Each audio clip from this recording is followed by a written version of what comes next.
So this is the entrance to the military base. We're allowed in here? Yeah.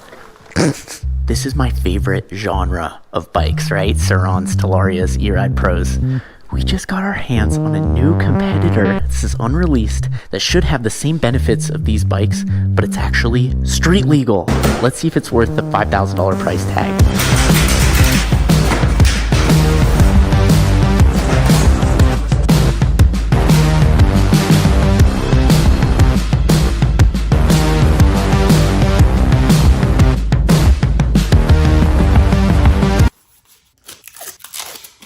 The XQi3 has arguably the most features of any bike I've reviewed. The wheels and suspension are just like Surron, KKE, and 19-inch knobbies, but that's where the similarities end. There's a big step up in the brakes. These are DOT rather than mineral oil, and the levers have more of a motorcycle feel. It's direct drive with no primary reduction, so it does have a gearbox with oil like the Talaria Sting. It's got a really wide swing arm, but very little clearance for the wheel. With such a wide swing arm, I wish you could fit a larger wheel. This is a 72 volt, 32 amp hour battery. They claim 47 miles per hour top speed, which is pretty slow for 72 volts. The biggest thing for me is that this bike is street legal. So you get a VIN, headlight, active brake light, turn signals, license plate mount with a light, and mirrors. It also has lights on the side and additional reflectors. The seat looks super comfortable and it lifts up to reveal the battery. Remove the latch and hit the electronic release button. You can also do this with the key or the phone app. One more latch holds down the battery, and you have to do this every time you charge the bike. That is a pain point for me. If I'm charging on the go, now I have my seat separate from the bike, and I've got several more steps before and after charging. I'd love to see a charge port just on the side. To turn the bike on, you get 2 NFC cards, 1 NFC token, and 2 keys. The keys turn the bike on from under the seat, which is weird, so I'd rather use the NFC. And they said they're making gloves that hold the NFC token. That would be pretty cool and inconvenient. Just like a jet ski, it has a safety key that you can tie to your wrist. The bike will turn off if it's disconnected, and if you lose it, there is a spare under the seat. To put the bike in drive, you hold the brake and hit this button. Here you've got your signals, high beams, and horn. The Sport Eco switch is actually sick. It's very satisfying, and it changes the display color. It's green in Eco, red in Sport, and it shows your speed, battery life, headlight mode, and even estimates your range, which I've never seen before. It also reflects your throttle, which is cool, and they went even further by adding 2 trigger switches I've never seen on a bike like this. The right trigger activates turbo mode, which only lasts for a limited time, but the display tells you how much you have left and how long you have to wait before you can hit it again. I'm not a fan of turbo buttons, but at least it tells you what's going on. Press down on the right trigger and you'll change the display to a lap timer. The second trigger on the left side starts, stops, and laps the timer. I can't imagine using this, but it's pretty cool. If you press down on the right trigger again, it switches to navigation, which I'll test on the ride. This bike has built-in GPS, so you can always see where it is on a map using the app. The app can track and log all your rides, turn the bike on and off, activate the alarm, and share access with other riders. If someone steals your bike and loads it into a truck, the alarm will still go off because it can tell it's moving with the GPS. These bikes are stolen all the time, so these anti-theft features and GPS tracking are always appreciated. It even has a fork lock and a USB-C charger I forgot to mention. This bike is loaded with features and it's street legal, but let's see how it rides. All right, we made it outside. We're riding with Jim today. He just got a brand new Talaria MX4. It looks so good. He's got these purple Lewis Tech brakes on there. And I've got the new bike. It's looking good. I got to give credits to New for making a bike that's within the same category of the Surrons, but without totally copying their design. I do notice a little bit of wiggle here. I actually like the way it looks. I'd probably remove the ring light. Oh yeah, one more feature here. You see how it just turned blue? That's when it notices my phone's in the area. Now I have keyless entry, so I can just... Never mind. I still got this. Boom. Those are very cool. Very cool. Thank you. Appreciate that. Thanks for lending the hoodie. All right. Super comfortable seat. Super cushy suspension. Super cushy. The bars feel pretty low. I feel like I'm leaning forward more than on a Surron. But display's cool. I like how it reacts to how much throttle you're giving it. This is full throttle in eco mode. going 29 miles an hour. It's pretty quiet, nothing crazy. Let's turn it up into sport here. Sport. Okay, full throttle in sport. It's a little underwhelming, but there is a turbo mode. Let's put it into turbo mode here by pulling this trigger. Ultra boost is what they call it. Here we go. Oh, okay. That definitely gives it some more torque. We're going uphill as well, but for 72 volts, I was expecting more. I really was. So here it says the boost is done and you have to wait a certain amount of time before it can start over.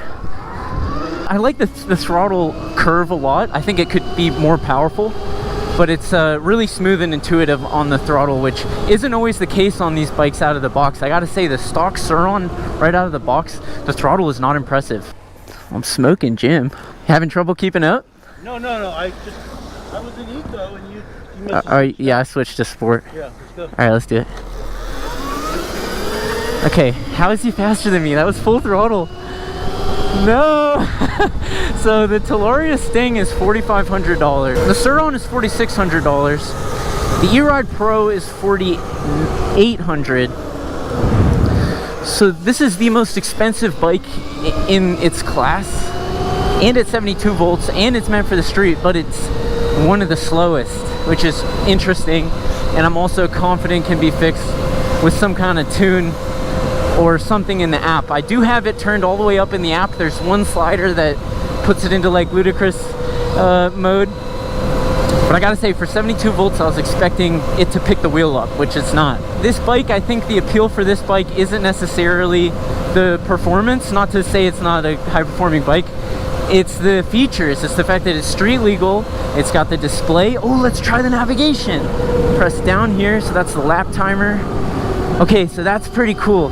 So from my understanding is that this navigation uses the internal GPS on the bike to track where you're riding, and you don't, I was hoping you could go on the app and like pick a destination. See, I can barely keep up with Jim.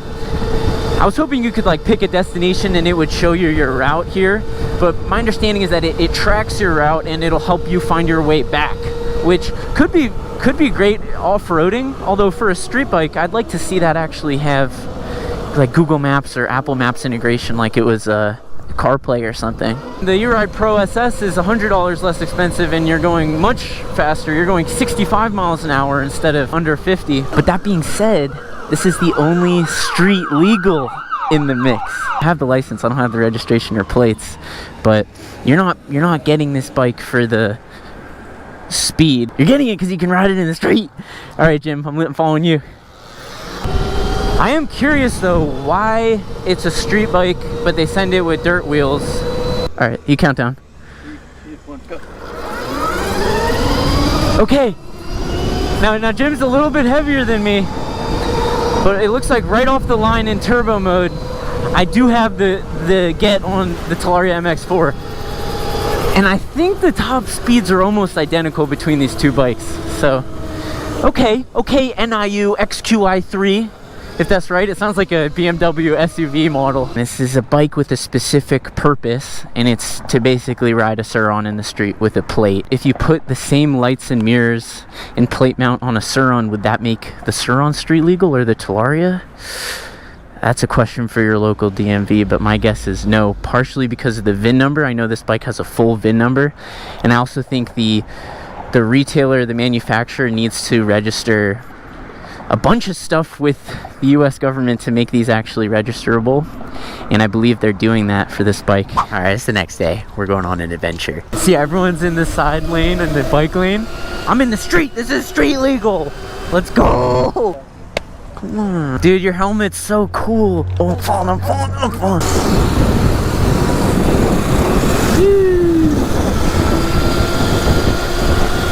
Yeah. That's crazy, actually.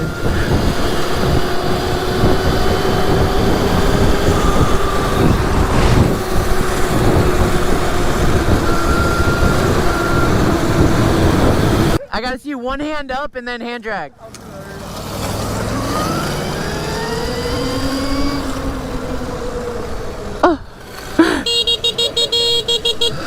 so sick.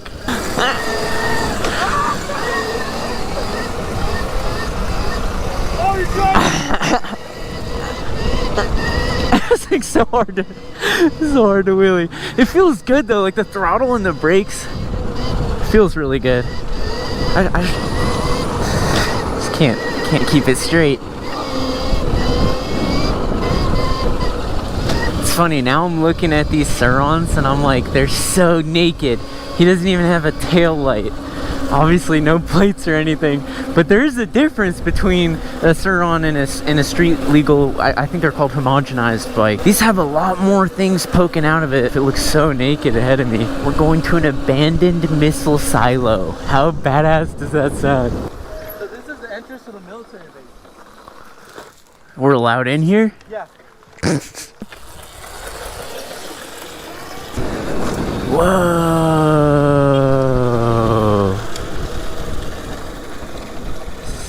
Sick. Bullet holes all over it. This is so sick.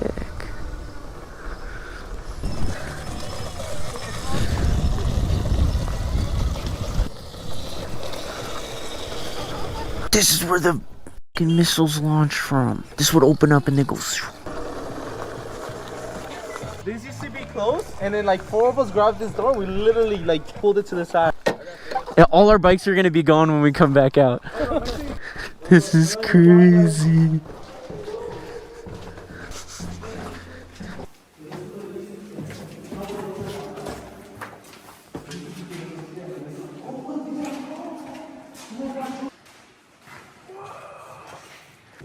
This is crazy. This is crazy. Look at this door. Something special behind here. So this is where people used to sleep 24/7. And then they had an exit. They had an emergency exit. Ew, it smells fucking poisonous in here. It's like fungus and shit. Bro, what the fuck? Why is there bunkers? That was the exit. Holy sh! That's how they got out. Just in case they're like bombed. Dude, this is so. I feel like it's bad to be in here breathing it. Not really. It's just like a bunch of asbestos. What's asbestos? It kills you. It's fucking poisonous. Yeah, that's fucking asbestos for sure. What the fuck? We gotta get out of here. We gotta get out of here. I'm joking. What is asbestos? Asbestos was a chemical they had to ban because it gave everyone cancer. These bikes are the perfect way to explore here. Whoa! Dude, are they wild or? No, they're not wild. Shut the fuck up. There's like a little farm we passed. Yeah? That's where they sit. This is such a majestic place to be a cow. Shut the fuck. You alright, bro? How's your hand? My hand's bleeding a little bit, bro. I'll be fine. Hate to see it. I saw you slowly veer off the path. This cow's got the best of you, bro. Full send, huh? You made it look easy. Let's go! I honestly wasn't sure. Oh shit! This is so nice.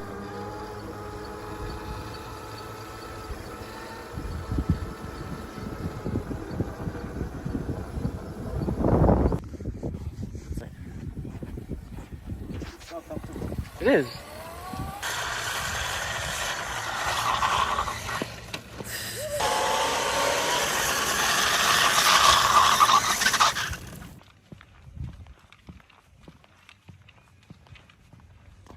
It's a handsome bike. I like the way it looks. I like the way it rides. The throttle is smooth.